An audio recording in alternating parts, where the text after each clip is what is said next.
lainnya mengalami rusak ringan, namun beruntung tidak ada korban jiwa dalam kejadian ini.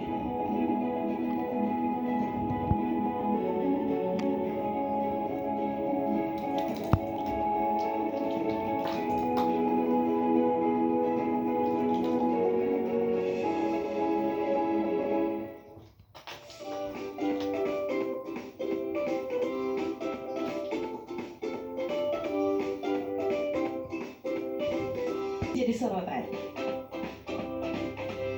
Langsung aja Besti, berikut persahabatan bagai kepompong.